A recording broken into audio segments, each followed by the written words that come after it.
About 2 days ago, I was walking up the steps of the Capitol when Representative Yoho suddenly turned a corner, and he was accompanied by Representative Roger Williams, and accosted me on the steps right here in front of our nation's Capitol. I was minding my own business, walking up the steps, and Representative Yoho put his finger in my face. He called me disgusting. He called me crazy. He called me out of my mind. And he called me dangerous.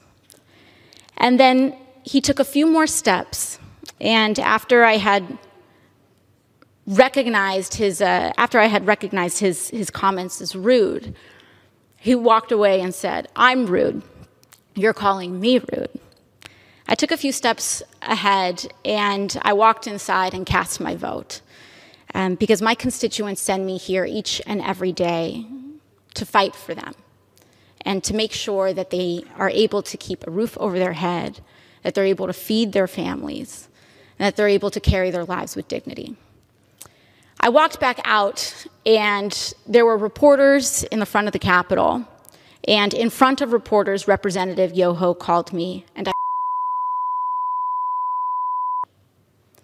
these are the words that Representative Yoho levied against a congresswoman, the congresswoman that not only represents New York's 14th congressional district, but every congresswoman and every woman in this country, because all of us have had to deal with this in some form, some way, some shape, at some point in our lives. And I want to be clear that Representative Yoho's comments were not deeply hurtful or piercing to me, because I have worked a working class job. I have waited tables in restaurants. I have ridden the subway. I have walked the streets in New York City. And this kind of language is not new.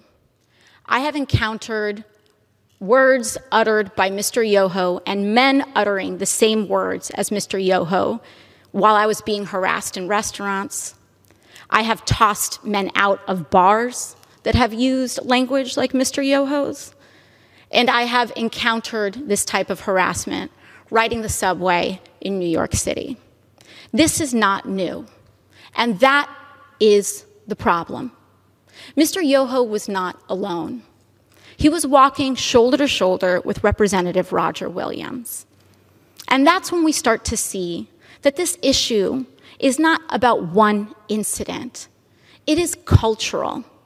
It is a culture of lack of impunity, of accepting of violence and violent language against women, and an entire structure of power that supports that.